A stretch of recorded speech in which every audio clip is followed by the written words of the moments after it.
हरियाणा में घर घर पहुंचेगी ऑक्सीजन, डोर टू डोर उपलब्ध करवाई जाएगी ऑक्सीजन।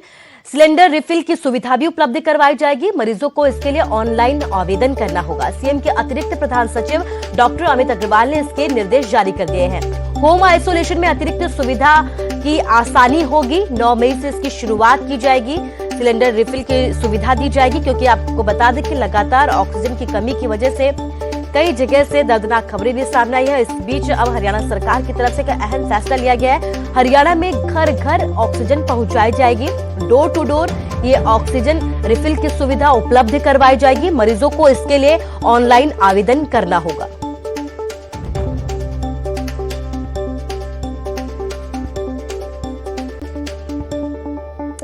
इस बीच हरियाणा में लॉकडाउन तो लगा है, लेकिन कोरोना का कहर थमने का नाम नहीं ले रहा है। 13,867 नए केस सामने आए हैं। पिछले 24 घंटे में 162 मरीजों ने दम तोड़ दिया है। गुरुग्राम की अगर बात करें तो लगातार यहां से केस ज्यादा सामने आ रहे हैं। 3,588 नए केस दर्ज किए गए हैं। 17 लोगों की मौत हो गई है। हिसार में 1,143 नए केस दर्ज किए गए हैं। 22 लोगों की मौत हो गई है। पानीपत में 498 नए केस सामने आए हैं। 21 लोगों की मौत हो गई है। फतेहाबाद की अगर बात करें तो 404 नए केस सामने हैं। 18 लोगों की यहां पर भी मौत हो गई है। 1,587 नए केस फरीदाबाद से सामने आए हैं। 8 लोगों की मौत हुई है। सोनीपत की अगर बात करें तो 1,075 नए केस सामने आए हैं। भिवानी में 74 नए केस सामने आए हैं। करनाल में 500 नए केस सामने आए हैं। अंबाला की अगर बात करें तो 407 नए केस सामने आए हैं। लेकिन इस बीच बड़ी बात यह है कि अब बड़ी संख्या में लोग कोरोना को मात भी दे रहे हैं। ऐसे में हमारी आपसे ये अपील है कि अपने घर में रहे, सुरक्षित रहे, सावधानी बरते, क्योंकि केस लगातार बढ़ते जा रहे हैं। लेकिन इस बीच अच्छी बात यह भी है कि कोरोना को जो मात दे रहे हैं जो लोग, ऐसे लोगों की संख्या भी लगातार बढ़ती जा रही है। तो पिछले 24 घंटे का हमने आपको हाल बताया। 162 मरीजों की मौत हो गई है हरियाणा में। लगातार आंकड़े बढ़ते जा रहे हैं। गुरुग्राम की अगर बात करें तो 3,588 नए केस सामने आए हैं। और ऐसे लोगों की संख्या भी बहुत ज्यादा है गुरुग्राम में, जिन लोगों ने कोरोना को मात दी है। हमारे संवाददाता धर्मवीर शर्मा हमारे साथ गुरुग्राम से लाइव जुड़ गए हैं। धर्मवीर, लगातार केस सामने आ रहे हैं, लेकिन आज आपसे ऐसे लोगों के बारे में भी जानना चाहेंगे जिन्होंने कोरोना को मात दी है। बिल्कुल, देखिए, पिछले 24 घंटे में पूरे हरियाणा की अगर हम बात करें तो 13,867 जो मामले हैं वो सामने आए हैं। लेकिन अच्छी बात ये भी रही है कि इसी में 13,584 लोग ऐसे भी रहे हैं जो ठीक हुए हैं, यानी कि जो रिकवरी है वो अच्छी खासी हो रही है। गुरुग्राम की अगर मैं बात करूं तो 3500 से ज्यादा जो मामले हैं वो कल सामने आए, लेकिन ठीक होने वालों की संख्या उससे कहीं ज्यादा रही। 4,253 लोग जो है कल ठीक हुए हैं। हालांकि 17 दुखद मौत भी गुरुग्राम में हुई हैं। पूरे हरियाणा की अगर हम बात करें तो 162 मौत कल देखने को मिली हैं। और सबसे ज्यादा जो मौत कोरोना से हुई है 22 वो हिसार जिले में हुई हैं। उसके बाद पानीपत में 21 है। उसके बाद गुरुग्राम में 17 है। फतेहाबाद में 18 है। ये ऐसे जिले रहे हैं जहां सबसे ज्यादा लोगों की दर्दनाक मौत की वजह से हुई है। लेकिन रिकवरी रेट जो है वो धीरे धीरे ठीक हो रहा है। गुरुग्राम बड़ा चिंता का एक तरह से जिला बना हुआ था हरियाणा सरकार के लिए। लगातार यहाँ पर जो केस आने की जो संख्या है, जो एक तरह से रेशो है, वो 4,000 से पार लगातार जा रहा था। लेकिन अब पिछले 2 दिन से हम देख रहे हैं कि जो रिकवरी रेट है वो अच्छा खासा है, जो कि एक सुखद खबर है कहीं ना कहीं।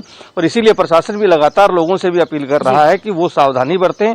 सावधानी जितनी बरतेंगे उतना ही जो फायदा है वो लोगों को मिलेगा, क्योंकि कोरोना का बचाव जो है एक तरह से बचाव में ही बचाव है। तो ये लोगों को भी समझना होगा कि अगर कोरोना से बचना है तो वो कम से कम 2 गज की दूरी का ख्याल रखें, मास्क लगाएं और ऐसी जगहों पर ना जाएं जहां भीड़ भाड़ का इलाका हो। हालांकि हरियाणा सरकार ने लॉकडाउन भी लगाया हुआ है, बावजूद इसके हम कई बार देखते हैं कि जो लोग हैं वो घरों से बाहर निकलते हैं बेवजह, और उसके लिए गुरुग्राम पुलिस को हो या फिर हरियाणा पुलिस हर जिले में इस तरह के लोगों का चालान भी काट रही है।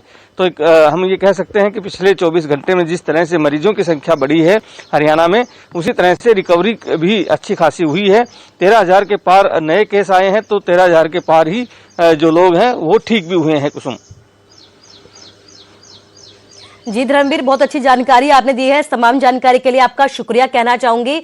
तो देखिए, जिस तरीके से आंकड़े बढ़ रहे हैं, फिर चाहे वो मौत का आंकड़ा हो या नई केस का आंकड़ा हो, लेकिन इस बीच अच्छी बात यह है कि जो रिकवरी हो रही है वो भी बड़ी ही तेजी के साथ हो रही है। लोग बड़ी ही तेजी के साथ ठीक हो रहे हैं।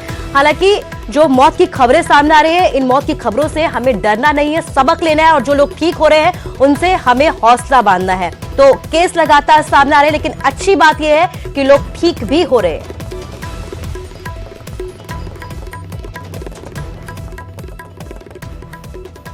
और अब बात हिमाचल की करते हैं। हिमाचल में भी कोरोना लगातार अपना कहर बरपाता जा रहा है। प्रदेश में 4190 नए केस सामने आ रहे हैं, 56 मौतें हो गई हैं। 24 घंटे की अगर बात करें तो 24 घंटे में 2363 मरीज ठीक हुए हैं। 29,513 तक अब आंकड़ा पहुंच चुका है। इसके साथ ही एक्टिव मामलों की जो हम बात बता रहे हैं आपको, वो 29,513 है प्रदेश में, और अब तक 1,780 लोगों की यहां पर मौत भी हो चुकी है। तो हिमाचल का हम आपको हाल बता रहे हैं, जहां पर बड़ी ही तेजी के साथ आंकड़े बढ़ रहे हैं। तो अच्छी बात यह भी है कि ठीक होने वालों की संख्या भी यहां पर भी लगातार बढ़ती जा रही है। पिछले 24 घंटे में 4190 नए केस सामने आए हैं, तो पिछले 24 घंटे में ही 2363 मरीज ठीक भी हुए हैं।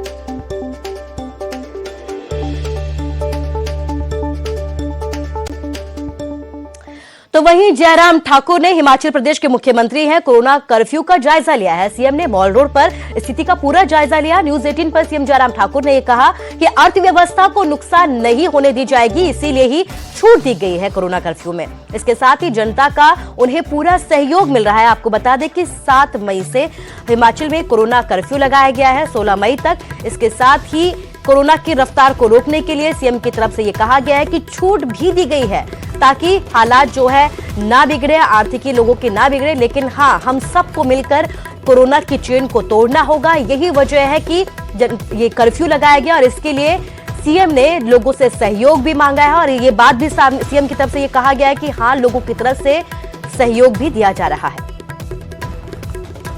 पूरे प्रदेश भर से जो फीडबैक आया है आज का, उसके अनुसार सब जगह लोगों ने पालन किया है, और मुझे इस बात का धन्यवाद करना है कि प्रदेश की जनता का सहयोग दिया उन्होंने। कोविड के संकट में ऐसी परिस्थिति में जब सरकार की ओर से जिस प्रकार का आदेश आया, तो उसमें उन्हें सहयोग दिया है, और मैं उम्मीद करता हूँ कि इससे एक अच्छा असर होगा, और आने वाले समय में कोविड के मामलों को रोकने में एक कारगर साबित होगा। सर, लोग कह रहे है भी ऐसा कि कंफ्यूजिंग बहुत सारे ऑर्डर्स हैं।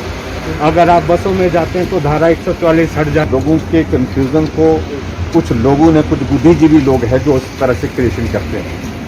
लोग कोई भी कंफ्यूज नहीं है बसों में पहले से, क्योंकि जब हमने कहा कोरोना कर्फ्यू है, और कोरोना कर्फ्यू के अंतर्गत कुछ रिलैक्सेशन, कुछ रिस्ट्रिक्शंस, ये चीज़ों का प्रावधान उसमें किया गया है।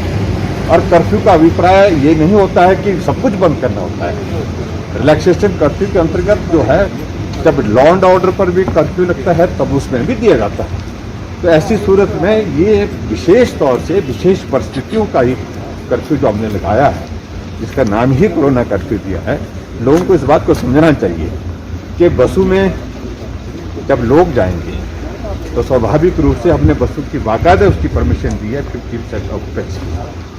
जो पैदल चलने वाले लोगों की बात है, भीड़ वाले लोगों की बात हुई है, वहाँ 44 लागू, निश्चित रूप से उसका वो एक संदेश है उस दृष्टि से।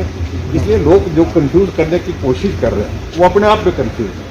सर, ये भी देखा जा रहा है कि मंडी से ये, देखिए, इन बातों को लेकर के जिस तरह के जो है अपना अपना वर्षन रखने की कोशिश कुछ लोग कर रहे हैं, किसी तरीके से कर रहे हैं, मैं उनके बारे में कोई टिप्पणी नहीं करना चाहता हूँ। हमने बड़ा स्पष्ट कहा है, इकोनॉमिक एक्टिविटी चलनी चाहिए। एक मजदूर के लिए मजदूरी, उसके लिए परिवार को पालने का एक साधन है, एक माध्यम है, उसका काम होना चाहिए कि नहीं होना चाहिए, निश्चित रूप से होना चाहिए। दूसरी बात, हमारे डेवलपमेंटल प्रोजेक्ट्स जो हैं वो भी होने चाहिए। जहाँ कोई प्रोजेक्ट, पुल का काम लगा है, सड़क का काम लगा है, भवन का काम लगा है, पिछले साल लॉकडाउन के कारण जो है कितना प्रभाव पड़ा, सारे प्रोजेक्ट हमारे डिले हुए, तो वो भी समय पर होने चाहिए। इसलिए डेवलपमेंटल एक्टिविटी चलनी चाहिए। इंडस्ट्रियल सेक्टर हमने कहा कि वो जरूरी है, वो भी चलना चाहिए, क्योंकि वहाँ पर हजारों की, लाखों की तादाद में मजदूर मजदूरी करते हैं। उनका परिवार का पालन पोषण का जरिया ही वही है, बात को भी सोचना चाहिए। और उसके बाद दूसरी बात, ये कर्फ्यू के माध्यम से हम हिमाचल प्रदेश में ये संदेश देने की कोशिश कर रहे हैं कि भाई कि सोशल डिस्टेंसिंग और सोशल डिस्टेंसिंग के साथ लोग कम निकलें, घर में रहें, प्रयत्न करें, ताकि हमारा कांटेक्ट जो है कम से कम एस्टैब्लिश हो, ताकि इसको रोका